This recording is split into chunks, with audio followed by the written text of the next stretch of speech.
지난 시간까지는 오장, 간, 심, 비, 폐, 신의 기능들을 보셨습니다. 오장 공부는 침술 공부 중에서 가장 중요한 부분입니다.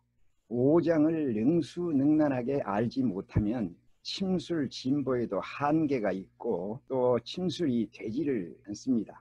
오늘 공부하실 육부는 오장에 비해서 그 담당하는 일과 기능들이 단순하고 병증 또한 단순하기 때문에 육부의 명칭과 구조, 기능들을 간단히 보시기로 하겠습니다.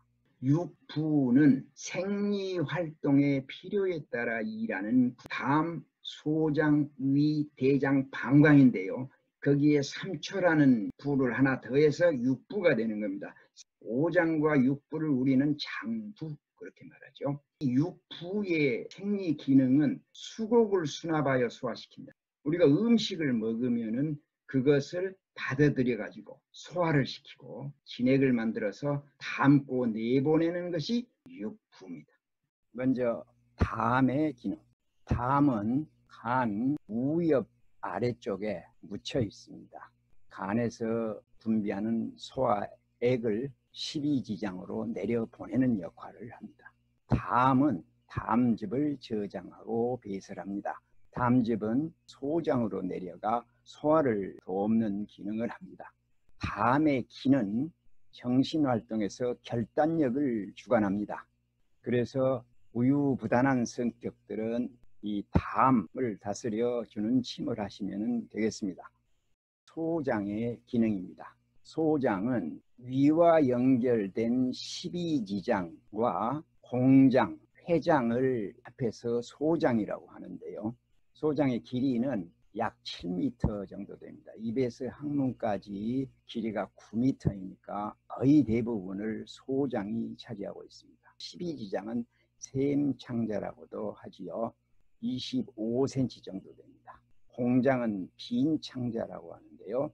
2.5m. 회장은 돌창자라고도 하고요. 4m 정도 된다. 합해서 약 7m 정도 됩니다. 소장은 위에서 부숙된 음식물을 받아들여서 소화를 완성하고 흡수하는 기능을 합니다.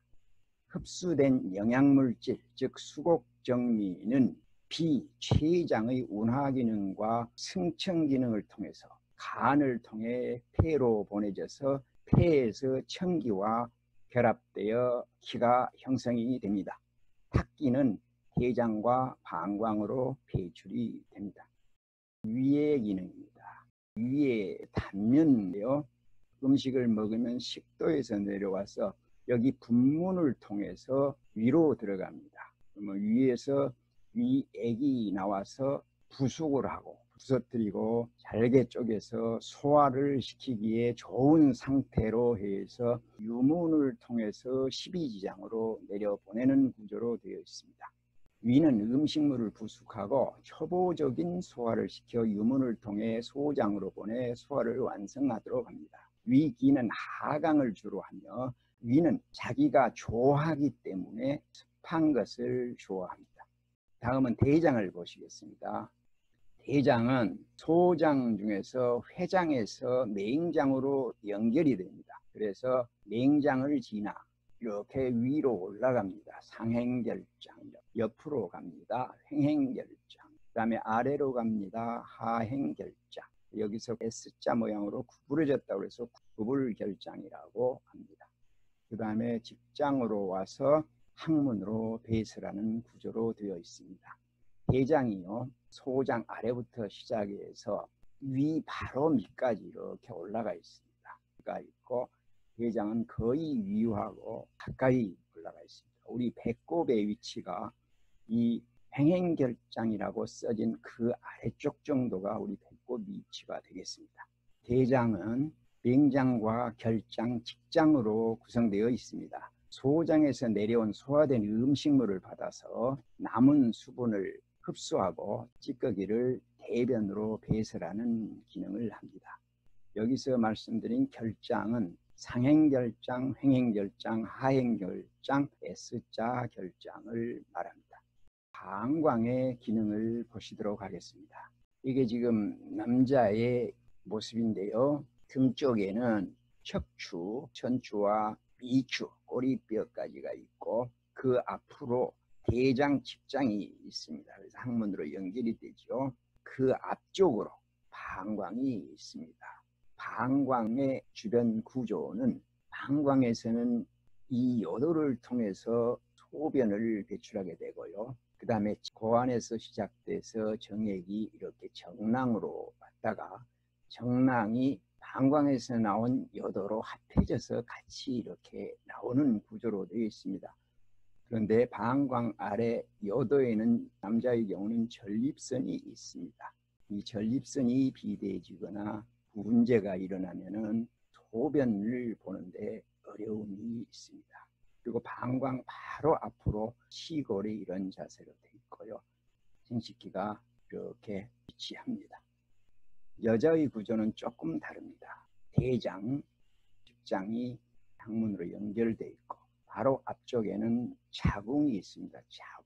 자궁이 있고 그 위로 난관, 난소가 위치하고 이 자궁 앞쪽으로 방광이 이렇게 자리를 하고 있습니다.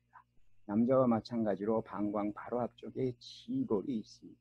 그러니까 침을 우리가 배에서 놓을 때에는 제일 먼저 방광 쪽으로 향하게 되어 있습니다. 방광은 진액을 저장하고 폐, 비, 신 기능을 통해서 진액을 온 몸에 공급하여 인체의 수분 대사를 담당을 합니다. 3초의 기능을 보도록 하겠습니다. 3초는 부이지만은 상중하초로 나뉘어서 장과 장, 장과 부 모든 정보 전달 체계를 주관을 합니다. 횡경막 위쪽의 상초와 횡경막 아래쪽부터 배꼽까지의 중초, 그리고 배꼽부터 이음까지 하초로 나뉩니다. 그러니까 상초에는 심, 하트, 폐, 머리 부분, 인후부가 포함이 되고요. 중초에는 췌장, 비장, 위, 식도가 포함이 됩니다. 그리고 하초에는 간, 신, 소장, 대장, 방광, 자궁 등 생식기가 하초에 포함이 됩니다. 3초는 원기의 통행로가 되는 것입니다. 3초는 기가 승강 출입하는 통로이고 기화 기능을 조절을 합니다. 3초는 생명활동의 원동력이 되는 원기를 오장육부에 보내는 기능을 하는 중요한 기능을 합니다. 그러니까 우리 인체 내에서 오장과 육부 전체를 연결하는 통로가 되는 것입니다. 3초는 수곡정리의 운화에 관여를 합니다. 수곡의 소화 흡수에 관여하고 그 정리를 폐로 운반하여 기의 화생에 기여를 합니다. 그러니까 췌장과 간이 하는 역할을 여기서 압축해 놓았습니다. 소장과 췌장과 간 다음과 폐가 합해서 기를 화생시키는 그 일에 전체적으로 관여하는 게 3초입니다. 3초는 수곡의 통로이며 기가 시작되고 끝나는 곳입니다. 3초는 수도를 소통하고 수액을 운행시킵니다. 쉽게 얘기하면 이 3초의 기능 속에 모든 오장육부의 기능이 한꺼번에 압축되어 들어가 있다는 말로도 해석할 수가 있습니다. 수액 대사가 폐, 비, 신, 방광에서 각자적으로 이루어지지만 이것의 전체적인 통로가 되는 것은 3초가 되겠습니다. 3초가 소통하지 못하면 소변이 순조롭지 못하고 수종, 부종이 나타납니다. 다시 한번 3초를 이렇게 표로 정리를 해보면은 상초와 중초와 하초로 나뉘는데 상초는 횡경막 위쪽 머리까지, 그 다음에 중초는 횡경막 아래부터 배꼽 이상까지, 하초는 배꼽 아래 생식기까지. 그래서 상초에는 심폐, 두부, 인후부까지 포함한다고 그랬습니다. 수곡을 받아들이고 정미를 전신에 퍼뜨리고 피부를 온화하고 모발을 윤택하게 합니다. 그 다음에 중초는 비위, 중앙토가 여기에 소속이 됩니다. 수곡을 부숙하고 진액과 기혈을 만들어냅니다. 소화 흡수한 수곡 정밀을 상초로 보내서 기혈을 형성하게 해서 전신을 영양하는 기능을 담당합니다. 하초에는 간, 신, 소장, 대장, 생식기에 포함된다고 그랬습니다. 수곡의 찌꺼기를 대소변으로 배설하고요. 수액의 청탁, 깨끗하고 탁한 것을 구분해서 하초를 따라서 방광으로 내보내는 기능을 합니다. 이 3초의 기능은 우리 인간의 지혜로는 다 알 수 없는, 공부해서 될 수 있는 그런 분야가 아닙니다. 심오하고 신비로운 기능입니다. 그래서 제 생각으로는 각자가 침수를 공부해가는 과정에서 이 3초가 어떤 것일 것이다 하나하나 접근해가는 방법밖에는 없습니다. 6부의 기능들을 살펴보았습니다. 안녕히 계십시오.